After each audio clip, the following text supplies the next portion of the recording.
Capítulo 3. As frustrações controlam o seu dinheiro. O dinheiro não compra nenhuma necessidade da alma. Henry Thoreau. É típico do ser humano usar a compensação para se sentir bem.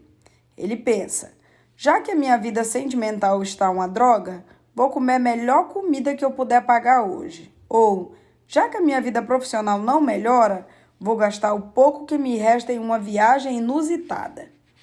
Outros pensamentos comuns são, já que recebi um não daquela pessoa, vou ao shopping comprar qualquer coisa em 10 vezes no cartão. E já que fui contrariado, vou mudar de carro para provar que ninguém me controla e que eu posso fazer o que quiser. As frustrações diárias dominam como usaremos os nossos recursos e determinam para onde irá cada centavo.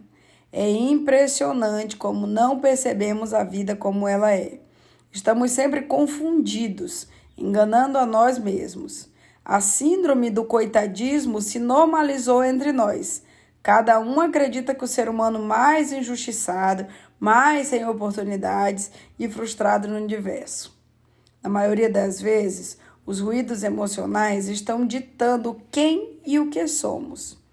Nestes dias, recebi um e-mail arrogante e ameaçador de um amigo. Meu sangue ferveu. Em meio àquela guerra mental para controlar a explosão de sentimentos, tive uma ideia para fugir daquela asfixia emocional. Peguei a carteira e fui a uma loja de objetos antigos, pois fazia tempo que eu passava em frente da vitrine e admirava algumas peças decorativas. Certamente ficariam ótimas no meu escritório. A minha mente confusa dava comandos a todo o meu corpo dizendo que aquele era o caminho para eu esfriar a cabeça. Depois, já lúcido, enquanto passava em frente da tua loja, calculei e vi que era uma maluquice comprar aqueles objetos. Eles custavam uma fortuna e eu nem sequer colecionava antiguidades.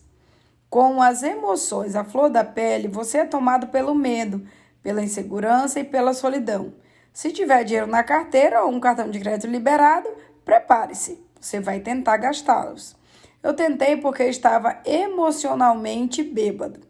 Entrei na loja e já não me importava se eu ia estourar o meu limite do cartão ou se eu ia usar o dinheiro separado para pagar uma conta de casa. Eu só queria me sentir bem e retomar aquele sentimento de segurança e aceitação. Eu queria me livrar daquele tormento de ser contrariado e agredido por alguém querido. Foram 40 minutos de batalha interna. Finalmente eu me acalmei. Tomei o controle do meu eu, não permiti ser escravizado pelos meus próprios pensamentos. Entendi naquele instante que o que escrevo nesse capítulo, as minhas frustrações não podem controlar o meu dinheiro. Determinei que não mais cederia as minhas formas de compensação para ficar momentaneamente bem comigo mesmo. Se tudo der errado, se eu for contrariado, se alguém que amo e considero me ferir, se eu receber um não, se a minha fase matrimonial, profissional ou sentimental não estiver boa, terei uma conversa com meu eu. Vou conversar e debater comigo mesmo diante de um espelho, questionando os meus medos e inseguranças. Pois a noite pode ser longa e cheia de choro, mas sempre existe um novo amanhecer. O meu dinheiro não precisa ser mal gasto por causa das minhas emoções destruidoras. No caso desse meu amigo, esperei o sangue esfriar e liguei para ele no outro dia. Pedi perdão, por mais que eu achasse que foi ele quem errou. No entanto, o que é mais importante? Ter razão ou fazer a reconciliação? Ganhar a discussão ou ter paz? No fim, sempre perde quem não sabe perdoar e ceder. A paz é uma busca fundamental e prioritária. No final das contas, salvei a amizade e me livrei de contrair uma dívida no cartão. A infância. Caso 1. As frustrações da infância são preponderantes nas decisões econômicas que tomaremos na fase adulta. Para exemplificar esse princípio, eu gostaria de dar alguns exemplos pessoais e de clientes que atendi como coach para que a sua mente compreenda essa complexidade. Eu e meus 2 irmãos tínhamos entre 8 e 11 anos. Eu sou o mais velho dos 3. Chegara um dia muito esperado, realmente especial. A inauguração de um salão de jogos super moderno na nossa cidade. Videogames de última geração, fliperama e todo tipo de diversão que naquela idade nós simplesmente adorávamos. Marcamos com mais 6 amigos e amigas para passarmos o dia juntos. Quando o pai acordou logo cedo, deu R$ 30 para cada um de nós, que na época era uma boa quantia para brincar nos games. Ficamos radiantes, teríamos um dia perfeito. Na fila, já com meus amigos, uma menina que estava no meu grupo e era muito admirada por nós, por ser filha de um prestigiado líder religioso, vira para mim e pergunta: quanto você trouxe para gastar com as fichas? Eu abri um sorrisão inocente e respondi: 30. Ela mudou de fisionomia, parecia estar em dúvida ou incrédula e resmungou: só 30? O meu pai deu R$ 200 para cada uma das minhas irmãs e para mim. Senti-me um mendigo. Algo tão pequeno criou um enorme buraco nas minhas emoções. Episódios como este marcam a nossa infância e crescemos com o sentimento: agora temos que provar que temos. Precisamos ganhar e ter mais do que os outros. Não podemos mais sentir a vergonha de ter menos do que todos.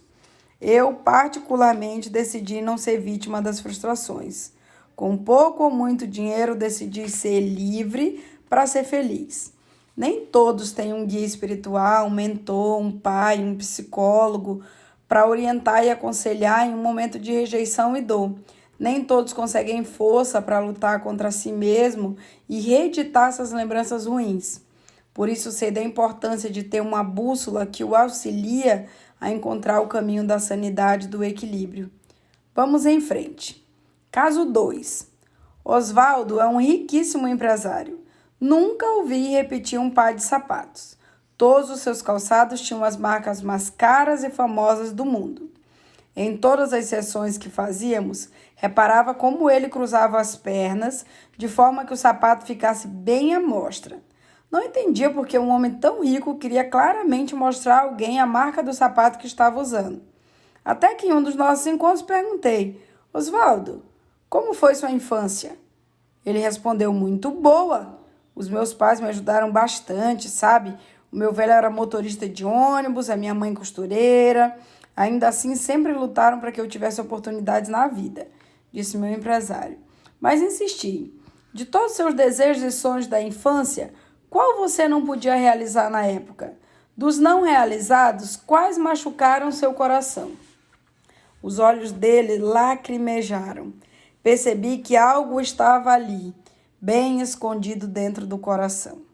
Oswaldo então me contou que os pais batalharam muito para ele estudar em uma boa escola e assim tentar garantir o futuro dele.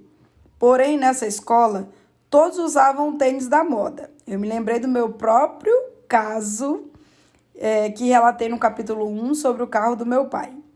Ano após ano, o sentimento de humilhação de ser o único que não podia ter os lançamentos das grandes marcas era insuportável. E para completar, ele estava indo para a escola com o mesmo tênis havia 3 anos. Oswaldo contou-me que pensou em muitas coisas ruins para tentar adquirir aquele tênis.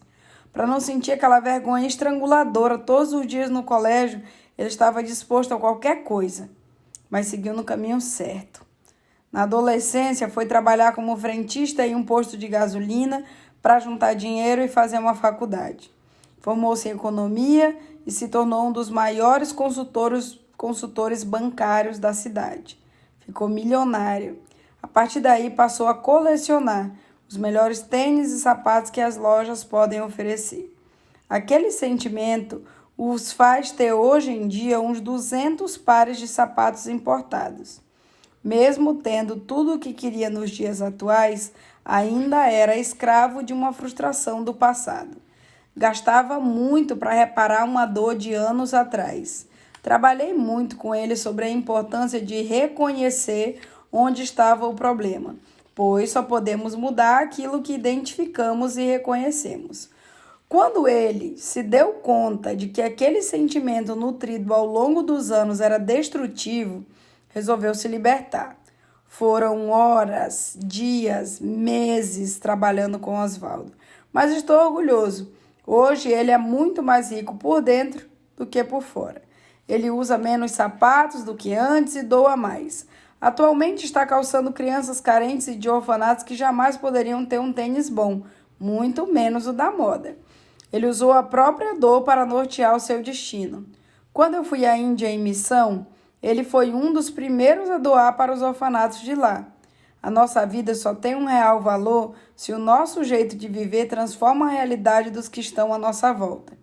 Dê sentido à sua vida e seu propósito de existir, vencendo as dores do passado e não aceitando o seu coitadinho. Deseja ardentemente dar a volta por cima e tomar o controle de sua história. Saiba que agindo assim, o seu futuro começa hoje. Sigo torcendo muito por você. Imagine se os nossos governantes tivessem excelência emocional e educação financeira. Seríamos menos saqueados, extorquidos, enganados e manipulados? Você acredita que se a nossa nação fosse educada com base nas múltiplas inteligências, emocional, financeira, política e bíblica, conseguiríamos mudar o destino da próxima geração? Quero contar uma história. O Brasil foi fundado debaixo de uma confusão total. A opressão portuguesa e de outros países europeus sobre os brasileiros era imensa. Éramos apenas uma colônia destinada à exploração, um acidente de percurso. O sufixo eiro era usado para identificar profissões ou atividades. Repare, costureiro, aquele que trabalha com costura. Pedreiro, aquele que trabalha com obras. Padeiro, aquele que faz pão, e etc. Como é que esse sufixo virou nome gentílico no caso do Brasil? Veja, quem nasce na América é americano, na Suíça é suíço, na Itália, italiano, no Brasil, brasileiro. Brasileiro era o nome dado aos que trabalhavam cortando o pau-brasil, a árvore típica da nossa região na época. Somente no nosso país, o nome que se dava a uma função de trabalho foi adotado para nomear os filhos da nação. O livro 1822, do historiador Laurentino Gomes, revela que a corte portuguesa não tinha nenhum interesse em transformar isso aqui em um país de verdade. Nascemos por um acidente, por falta de comunicação entre Portugal e os políticos da época. Com isso, quero dizer que é sabido que a declaração da independência do nosso país não ocorreu de forma intencional. A maioria dos livros de história, inclusive, deixa isso bastante claro. E, como é sabido, tudo que é feito de forma improvisada tem chances muito maiores de dar errado do que aquilo que é feito com planejamento. Assim, se as frustrações controlam o nosso dinheiro, como podemos esperar que a economia do Brasil melhore tendo em vista a nossa história? A cultura do governo que se estabeleceu por aqui foi a de tirar proveito a todo custo. Não devemos criticar e se entender que isso é fruto das nossas frustrações passadas e que agora devemos reagir e trabalhar para transformar tal realidade. Eu tenho muita esperança no Rio de Janeiro, a minha cidade. Tenho muita esperança no nosso país, mas sei bem que teremos de trabalhar arduamente, investindo em tempo e fora de tempo na educação multidisciplinar e em outras áreas para que nossos filhos e netos tenham uma nação melhor. Um país que não reedita sua história, que não educa seus governantes antes de chegarem ao poder, tem poucas chances de crescimento e prosperidade. Educar os governantes? Sim, vamos refletir. Existem os cursos de MBA para as pessoas de negócios, certo? Também os de teologia para os pastores e padres, correto? Como então não temos uma escola para a política? Qualquer pessoa pode se candidatar ao poder sem preparo e fazer uma tentativa de governar um país? Que lástima, que injustiça. Enfim, quem está disposto a pagar o preço da mudança? O dinheiro público também sofre consequências emocionais. Quem não governa as próprias finanças não pode governar o dinheiro de uma cidade. Para cada gasto desnecessário, cada desvio de verba, cada ato de corrupção ou de omissão no governo, há alguém descontrolado por trás. Quem se corrompe não é o sistema, mas as pessoas. Se mudarmos o coração e a mentalidade do nosso povo e dos governantes, você verá que o sistema se adapta imediatamente. Realmente acredito que não precisamos somente de bons projetos, mas de bons corações que executem tais projetos. Assim, o dinheiro continua sendo emocional, seja no sistema financeiro micro, seja no macro. O princípio para uma vida profissional feliz é ter a alma realizada. Prosperidade traz realização. Se a sua alma ou mente não estiver alinhada com a sua autorrealização, você jamais terá uma vida profissional feliz, ainda que você esteja trabalhando na melhor empresa do mundo.